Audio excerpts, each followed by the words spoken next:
There are the receivers taken in round one. As expected, it began with Marvin Harrison Jr.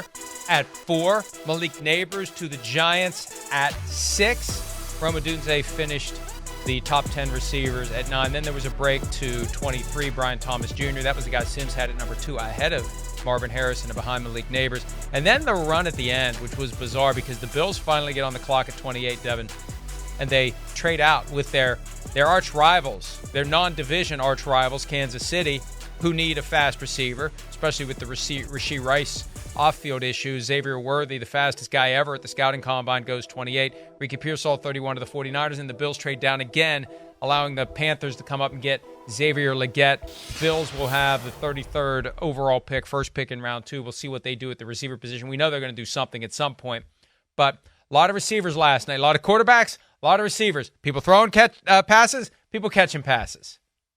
And one of the biggest reasons why is the amount of money you got to pay these guys on these second contracts. I think teams are sitting there and was like, hey, if we can get these guys now, and, I think that was a big thing with the Panthers coming back into round one. It was like, hey, if we can come get Legette, who we think will be a special player for us, we can at least pick up his 5th-year option, and that's 5 years without us having to pay, who knows by then, $45 million. Who knows what this receiver market jumps up to? So I think these teams are trying to get ahead of the quarterback and receiver market, because even when you get a guy who you think is good, but you don't think he's like the upper echelon of top 5 in the NFL, you still got to pay him and put him at such a high mark that I think teams are realizing, like, let's get a guy on his rookie contract, see how much he can help us. But yeah, you see it, and you look at Jacksonville, yeah, they lost Calvin Ridley, but they went and got Gabe Davis. Now they come back and get another receiver in Brian Thomas Jr. So all of these teams it's turning into, there's no amount of receivers that's too many receivers. Chicago decides, hey, we got our quarterback. Some people were saying early on, well, let's go defense. You got your quarterback. You went and got Keenan Allen. You had DJ Moore, who had a big year last year. Cole Kmet has really stepped up and been a good player. And they're like, nope. Let's get Caleb Williams all the help. No matter who he throws to, we're going to get Rome Odunze. So I think it's a big deal. I think because of the receiver market, I think if you can get these guys to play on rookie deals, and this year happened to be a year where a lot of scouts and teams believe there was a lot of good receivers in the draft. And I think Buffalo, shocked everybody. I will say, I understand Buffalo. If you have a guy that you really love and you can get him in the second round, smart. But the one thing I'm not doing is I'm not going to say, hey, Kansas City, I know you're really good. I know you have the best quarterback in the NFL. Oh, I know you had a guy in Tyreek Hill that was pretty special what you had down here. Come up, take our pick, and go get Worthy, and now have a chance. I'm not doing that. I'm not going to take a team that has really been the reason that we haven't played in the Super Bowl in this era right now, and say, here's an opportunity to go get better. Have at it. Like I just would not do that. And I get it. Even people were saying yesterday, you got to focus on your team in the draft, but you gotta at least look out your side mirror a little bit and say, hey, that team, let's not make them better. And that seems like it doesn't get considered. It's all about who we're getting, what extra assets we can get, and it doesn't matter who we're giving that pick to, and if they're going to end up getting somebody that's going to be a thorn in our side and make it harder for us to do what we're trying to do. I'm with you all the way, and of course we never know the full details about what's going on behind the scenes. Was there someone else that was trying to trade up to 28, offering a little bit less than the Chiefs were offering? But, I'd rather see Xavier Worthy on that team than on the Chiefs. And I guess they just don't do it at all, because once you start down that path, you drive yourself crazy. You got enough to worry about, trying to figure out the board, trying to best position yourself. But I am surprised there's this kind of nonchalance. Like, yeah, go ahead. Like with the Vikings a couple years ago, handing Jamison Williams to the Lions, trading out. Sure, take a guy who could become a game-breaking receiver. We don't have any problem with that until we play him. We don't play him for a few more months, so we won't worry about that for now. One thing I heard last night, and this is one of those that, and I can't get into the details of how I heard it, but it's one of those things that's so much of a curveball that I have a hard time dismissing it. Apparently last night, and I haven't nailed this down yet. I haven't written about it on PFT. I mentioned it last night in the video that I did after the Chargers made the pick of Joe Alt at number 5. Apparently, the Vikings were trying to get the number 5 last night. And apparently, there were some folks with the Chargers that would have preferred to take the deal. This is, I'm hearing this, and I'm like, it's too specific enough, and it's too random enough to not at least make me say, this is interesting. The way I hear it, the Vikings were trying to get the 5 to get Malik Neighbors, which if that would have happened, think about that. They got Justin Jefferson. They got Jordan Addison. What are they doing trading up to 5 to get Malik Neighbors? And what about the need for quarterback that they supposedly had? And what were they trying to trade to get to number 5?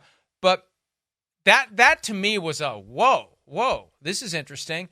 But it speaks to your point. We've got this, it's almost like quarterback and running back came together and made the receiver market, where you've got, a handful of guys that make a lot of money, and then it's interchangeable after that. So why am I going to pay Brandon Ayuk $25 million a year in new money when I can draft Ricky Pearsall and see what he can do and pay him a hell of a lot less? And that's where I think these teams are going. Instead of making the huge financial commitment to an older receiver, let's get a young guy, let's see what he becomes, and then we'll make a decision as to whether or not we're going to give him a second contract. And, the Vikings trade Stephon Diggs and fall into Justin Jefferson. And I just wonder, and that's the next step for the Vikings in all this. Are they good? Because they keep dragging their feet. A.J. Brown got a big contract last night. The Eagles staying ahead of the curve because it's never going to get cheaper. And if you've got these guys that are due for second or third contracts, the longer you wait, the more expensive it's going to be. And, this Jefferson thing is still floating out there. Until the Vikings sign him, his future is still kind of cloudy. He's going to get a massive deal. Other guys are going to get big deals, and other teams are just going to say, we're going to throw a dart and draft receivers. And maybe the Vikings were trying to get Malik Neighbors last night. Maybe they weren't. But this is part of the thought process now. We can get a great player who can come in and pay him a lot less money, and we can make him thrive in our offense.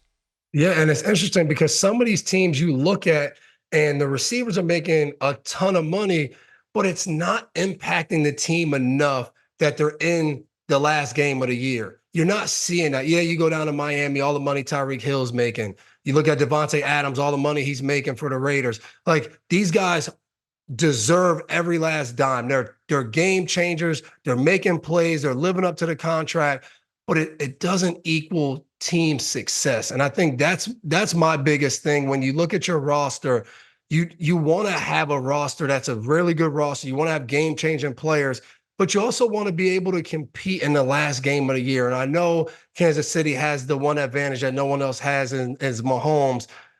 But it's also like you look at Kansas City and you're like, they don't have any of these guys other than Travis Kelce, who's really in the market at tight end. It's not like they're paying him way over every other tight end, but they're still winning games and they're doing what everybody else wants to do. So I see that. I kind of like the philosophy. Get these young receivers, figure it out. I think Justin Jefferson's a little bit different. I think he's one for me. He's the guy that I think is above every other receiver in the NFL. But I think for Minnesota, you have to decide, is this roster good enough to go win a Super Bowl once we pay this guy, or are we just going to have a really good player and never really get to where we want to get to? I think that's the question you have to ask yourself when you're trying to build a team. Yes, that guy's really good, but the ultimate thing is we want to build a team that can win a Super Bowl, and there's all different pieces that have to go into that. And you have to think about that before you just cough out a contract that might not allow you to build the rest of your team in a way that you're going to have success. So like you said, credit to Philadelphia. They keep jumping ahead of the curve and trying to create a team and not have these issues show up in training camp where now a guy's in there, he's running, he's working out, but he's not really practicing, which becomes a distraction. And that's where a receiver becomes like running back. The fans get so caught up in the fantasy football potential. The guy's scoring touchdowns. He's creating excitement. We got to keep him. We got to keep him. We got to keep him. And the team's like, yeah, but we got others. We'll find somebody else. And it's been that way with running back for the past 15 years or so. Yeah. And now I think it's going to be that way with receiver. We'll find somebody else, and there's someone else you'll fall in love with, and you'll buy his jersey until we trade him or he moves on, and then we'll find somebody else after that, and you can buy another jersey. All right, let's take a break.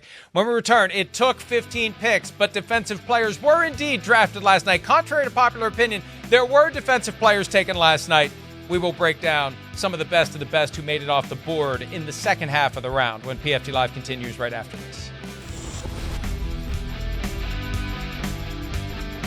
Hi, it's Mike Florio. Thanks for watching PFT on YouTube. Hit subscribe for the latest news and analysis from Pro Football Talk.